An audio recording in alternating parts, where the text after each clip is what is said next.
Bueno, pues próximamente se va a llevar a cabo la segunda vuelta de las elecciones de Brasil. ¿Qué tan importante será la decisión de los cariocas? ¿Cambiará el panorama en la política internacional? Bueno, pues como cada 2 semanas aquí en el estudio, la experta en asuntos de nuestra política, Leticia Calderón Chelius, investigadora del Instituto Mora, quien viene a compartirnos su análisis. ¿Cómo estás, Leti? Pues muy bien, Qué gusto verte por aquí. Encantada de la vida. Oye, este inmigrante libanés se coló, por decirlo de alguna manera, no peyorativamente, a la segunda vuelta, y aunque es del Partido del Trabajo y ha hecho cosas positivas y ha hecho que la gente en situación de calle pues tenga estudios, en fin, ha hecho una labor muy interesante. La verdad es que pues este extremista militar, creo que, ¿cómo se llama? Bolsonaro va a ganar. Bueno, mira, hay dos, ¿no? Yo creo que ya está hecha la decisión. Mira, está muy duro. Sí, está muy duro porque no hay una diferencia de 20 millones de votos de la primera vuelta. Que es ¿sí? mucho. Bueno, es un país gigantesco, ¿no? Bueno, o sea, estamos hablando de 157 electores. Pero bueno, vamos a ponerlo en contexto. Está la primera en Brasil, si no gana 50+1, hay una segunda vuelta y eso es lo que ocurrió en Brasil. Entonces, lo que tenemos es que la primera vuelta fue hace una semana, el domingo, va a haber una segunda vuelta el domingo 28 de octubre. ¿Qué quiere decir eso? Que en esa elección ya solamente quedan los 2 punteros y efectivamente que Fernando Haddad, como dicen los brasileños, es el candidato del Partido del Trabajo que gobernó pues, 2 periodos, todo el país, y fue después alcalde, fue alcalde de Sao Paulo, ¿no? Sí. Alcalde joven, con muchas ideas innovadoras, no les gustó lo de las ciclovías y no les gustó algunas de esas cosas y ya no lo reeligieron porque allá hay reelección. Pero él es un hombre del Partido del Trabajo, ¿no? Así es. Y la segunda parte es que tenían 13 candidatos ya. Había 13 candidatos a la presidencial. Y por eso pasan al final estos 2 punteros y lo que fue muy sorpresivo, bueno, sorpresivo es un decir, ¿no? Digo, se venía decantando, pero se fue dando, es que el ultraderechista, no de la derecha, de la ultraderecha, que es Jair Bolsonaro pasó y no solamente eso, superó a todos los demás, incluido a Haddad, siendo que, aunque es un diputado desde hace 30 años, o sea, no es ningún outsider, no es un nuevo en la política, es muy conocido por algunas cosas, además, es un muy escandalosas. Militar. Mira, él viene de la época de la dictadura y además ha reivindicado a la dictadura. Como que son de esas cosas que políticamente hablando se cuidan los profesionales de la política de decir ciertas cosas. Este no se cuida de nada y no lo ha hecho antes. Entonces tienen muchas grabaciones muy cuidadosas, de tiempo anterior donde ha dicho cosas espeluznantes, ¿no? Ejemplos. Él alguna vez dijo que el problema de la dictadura era que no había matado a todos los que había detenido y había torturado. O sea, con una sangre fría. Entonces, a lo mejor eso le gusta a la gente. Mira, y eso es a lo que estaban hartos de Lula, da Silva, de yo eso es lo que quisiera explicar, porque yo siento que mucho de la lectura que se ha dado en general, porque he oído toda la cantidad de análisis que se han dado en Inglaterra, en Francia, en Estados Unidos, en América Latina. Bueno, hay un furor por seguir esta elección, porque es el país más grande de América Latina, 200 millones de habitantes. Pero la lectura se ha decantado mucho por el tema de lo ultraderechista que es este señor, que si es un nuevo Trump, que si es cómo es posible, que si va a ser un dictador. Y sin embargo ganó la primera vuelta. Exacto. Y yo quisiera voltear un poquito y un poco también invitar al público a reflexionar en el sentido de ¿quién vota por Bolsonaro? Digo, vota la mayoría de los brasileños y aquí también tenemos que ser muy respetuosos en el sentido de tratar de comprender más allá de juzgar y entender que esta elección, este candidato logra cristalizar, jala el voto de la inconformidad, de la molestia, de la furia, hasta de la revancha. Se parece a un país que yo conozco. Se parece a un país que tú conoces con una diferencia, que aquí no avanzó esa opción. Esa opción quedó en 4% en nuestro país, lo cual habla muy bien de nuestro país, por cierto. Pero a lo que voy es que en el caso de Brasil, porque había otras posibilidades. Tú podrías decir, ¿por qué no avanzó Ciro? La era grande. No, Ciro Gómez, que era el tercero en discordia. O otros que al final de cuentas, incluso una que es muy conocida allá, Marina Silva, tuvo menos del 1%. O sea, que la oferta estaba puesta. ¿Por qué la ultraderecha? ¿Por qué crees? Porque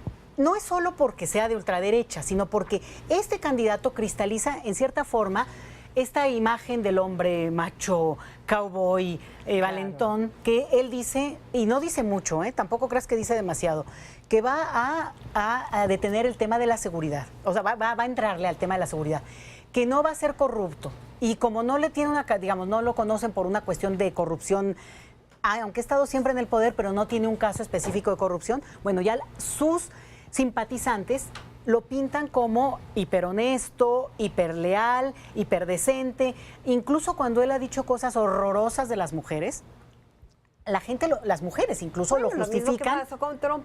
Bueno, igualito. Esa es la parte. Pero por eso digo, ¿pero están locos o qué pasa? No.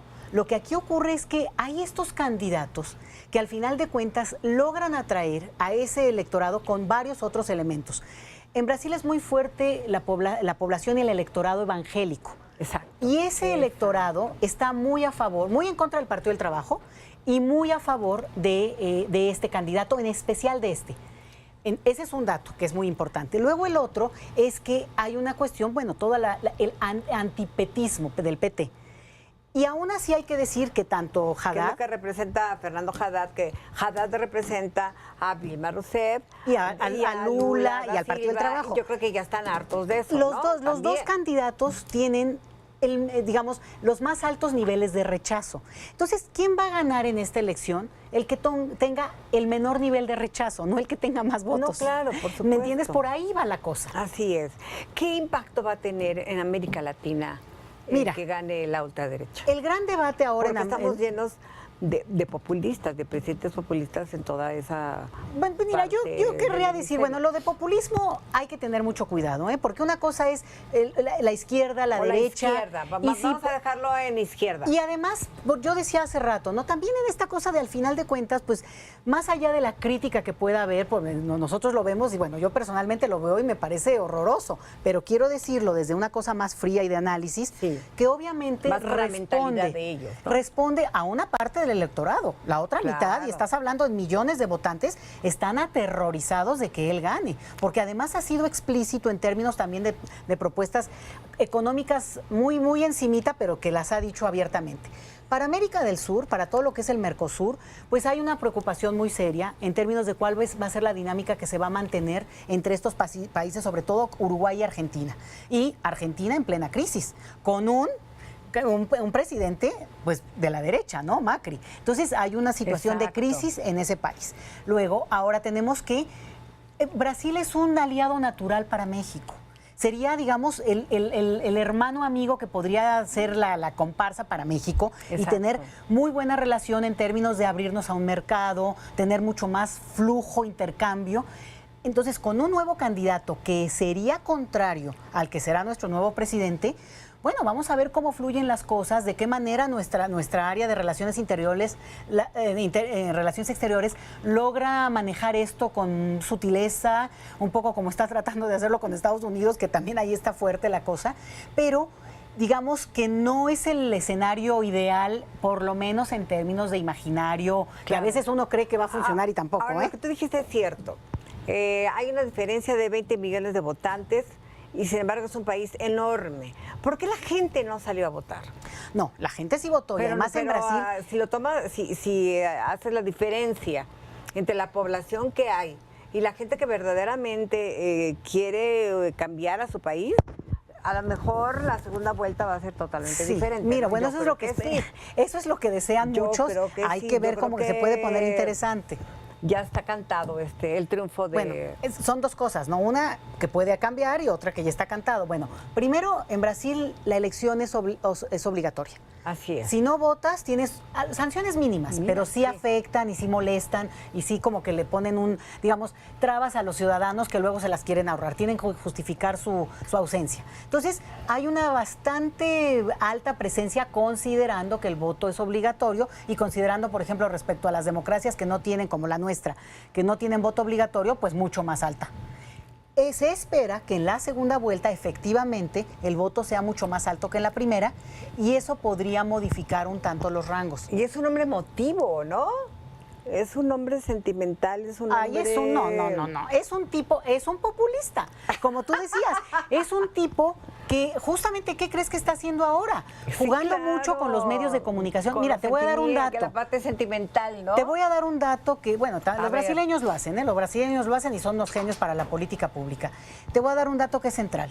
No ha habido un solo debate porque Bolsonaro, toda la primera parte se negó a ir, que porque estaba herido, estaba enfermo, porque tuvo el ataque aquel horroroso. Claro, Bueno, eso no le ayudó también. bueno, en cierta Yo creo forma que le ayudó, sí, pero claro. entonces él no se presentó a ninguno de los debates.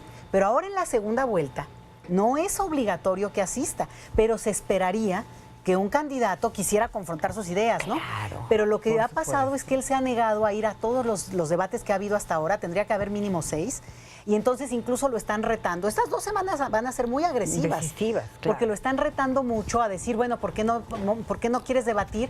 Porque dicen, es un candidato de spots, de decir una frase bonita, como tú decías ahorita, de muy charming, ¿no? Sí, y a la claro. hora de la hora, en un debate, Si lo enfrentas a un debate, a lo mejor... bueno, toma en cuenta que el otro candidato es profesor de economía Claro, de la por universidad más supuesto, grande e es un importante hombre de que Brasil. ha hecho mucho por la educación también. Fue secretario de Educación, entonces tiene verbo, tiene una capacidad de articular ideas. Muy buen, Pero excelente.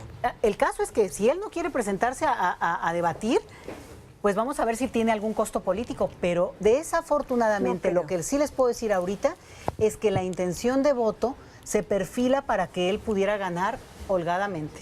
La suerte está echada, mi queridísima. La suerte está echada, Brasil es un país divino, lo amo, me encanta. A mí también me Y encanta, sí me parece que es una situación, te voy a decir por qué es muy triste. Más allá de quién gane, que eso es una elección de ellos. Porque la gente está muy confrontada. Exacto. No importa quién gane, está muy dividido el país. Y eso Así sí es muy triste, Jazz. ¿No? Más allá de quién gane, que no nos toca a nosotros elegir. La doctora Leticia Calderón Chelios, muchísimas gracias. Como siempre, muy interesantes los temas que nos vienes aquí a barajar y que No, me y encanta que y que además nos ponemos así de que me emociono. Me emociona también. Gracias.